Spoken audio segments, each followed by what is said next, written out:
Starting off with our top focus at this hour, one of the biggest icebergs has broken away from Antarctica. Its size is estimated to be covering an area of 6,000 square kilometers and weighing an estimated 1 trillion ton. And if the numbers do not give a clear picture to you, sample this.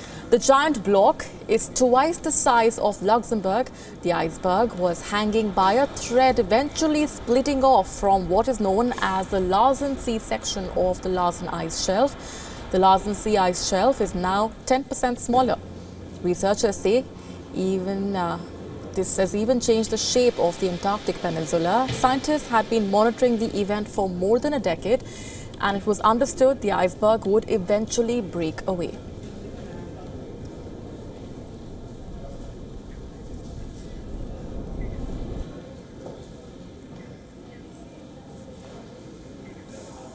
Here's a report now on what actually led to the giant iceberg breaking off from Antarctica. Take a look. We know that this ice shelf existed for at least 12,000 years. In 2002, two-thirds of it collapsed in less than 6 weeks. In the intervening period between 2002 and now, the remaining part of Larsen B has also been weakening very, very quickly. We expect it will not last for more than a few years to come. This will undoubtedly affect sea level rise by putting more ice into the ocean. Now we have this rare opportunity of this ice shelf destabilizing and eventually collapsing in front of our eyes. And that will give us incredibly valuable lessons that we could use to understand what might be happening elsewhere in the future. It is certainly a warning. The conclusion is inescapable. Joining us for more on this and to help our viewers better understand how serious this really is environmentalist Neha Sinha, joining us on the broadcast here at WION. Appreciate your joining us on the broadcast, Neha. First up, if you can break down for our viewers how serious a concern this really is. You know, till a few years ago, nobody believed in climate change. But now there's been so much global warming that the effects of climate change are for everyone to see. So one of the facts is that the Earth is really hotting up, and because of that, glaciers are breaking everywhere. Permafrost, the permanent frost layers in the northern and southern poles are also cracking. And this is something that should concern all of us, especially in India, because India is becoming too hot. In many cities, the temperature records have just gone through the roof. You know, it was close to 50 degrees this year in many cities. And we have this pendant, anything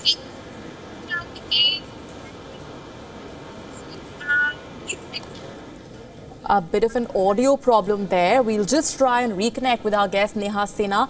But as she was pointing out, this is just a sample of what the planet has been experiencing, a global concern when it comes to climate change, and the worst nightmare really coming to life when one of the biggest iceberg has broken away from Antarctica. What this really means, and to help our viewers really understand, the iceberg, the size is estimated to be covering an area of 6,000 square kilometers.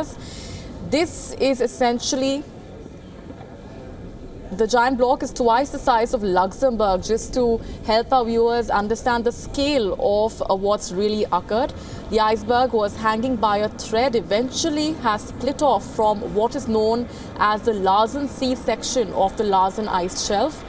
The Larsen Sea ice shelf is now 10% smaller. Now, broadly speaking, and as Neha was also just pointing out, this has also changed the shape of the Antarctic peninsula. This points to a larger concern of how climate change is impacting our planet, is impacting us as we speak. Environmentalist Neha Sinha is back on the broadcast with us. Neha, go ahead. As you were pointing out, this is, of course, one of the worst nightmares coming to life, really. We've been talking about climate change. We've been talking about global warming. But this is the first incident which actually tells us that things are reaching a boiling point. I think boiling point is just the right word, because we are going through global warming, and everywhere it's getting hotter. What was hot before is too hot today.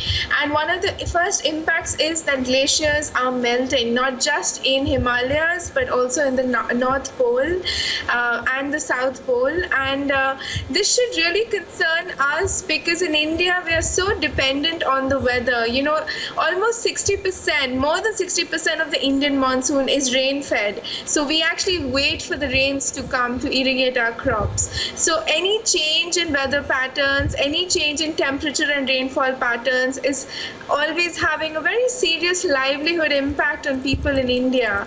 So, you know, the fact that cities are getting too hot is just happening year after year.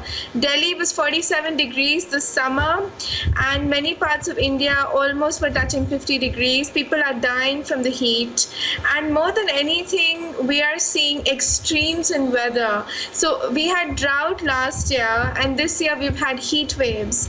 And if the monsoon is not normal, that's going to further affect our crops. These are all impacts of climate change. Climate change is about glaciers melting. It is also about weather that we cannot predict. So yes, we are pretty much in difficult times. Right, Neha, as we've been talking about the Paris Climate Accord, for instance, there are steps that countries are taking at a global scale. They are coming together, they are huddling and talking about how climate change can better be tackled. But having said that, do you feel that countries in their response have perhaps woken up a little late as far as the issue of climate change is concerned? I agree with you. I think countries have been very late in responding, but I'm happy that they have responded. I think the Paris Accord was very historic, because at least countries agreed that something was wrong. And in this respect, India has really taken leadership, which is just great. We know that Donald Trump, who is leading the United States, which is one of the world's biggest emitters, has pulled out of the Paris Accord. But India is still part of it, which is great, because India is also such a large economy, and India and China are both showing climate leadership by pledging that we will cut down on our fossil fuels, we will have a lot of green technologies, we're going to have a lot of solar, a lot of wind power. This is a good thing. Yes, countries are late, but at least countries have woken up. That's also a big step. Absolutely. And as we continue to discuss what this really means for the planet at large, Neha, stay on with us, please. Let's also get our viewers a further perspective on what's really happened. Take a look at this special report. The world's polar ice caps are shrinking little by little. The Arctic is heating up twice as fast as the rest of the planet, with Greenland's glaciers receding particularly quickly. This process is speeding up all by itself. Melting snow exposes ice underneath, which then absorbs the sun's rays and increases thawing. At the opposite end of the Earth, 90% of the ice shelves on the Antarctic peninsula are starting to disintegrate. Ice melt is also being observed in mountain ranges like the Himalayas, Kilimanjaro, the Alps and Pyrenees. In the Andes, glaciers are retreating and risk disappearing altogether. Ocean levels are rising due to the combination of melting ice and warmer sea temperatures, as warm water has a greater volume than cold water. At the current rate, it's predicted that by 2100, sea levels will rise between 26 centimetres and a metre. Islands in the Pacific or Indian Oceans like the Maldives will be submerged. Densely populated low-lying coastal areas like Bangladesh, Vietnam, the Netherlands and the east coast of the United States are all under threat. We'll keep tracking the very latest. Also thanking our guest environmentalist Neha Sinha for joining us in the broadcast a short while back, helping our viewers really understand the gravity of what's taken place. One of the biggest icebergs has broken away from Antarctica. We'll keep tracking more on that, and as reactions continue to trickle in as well.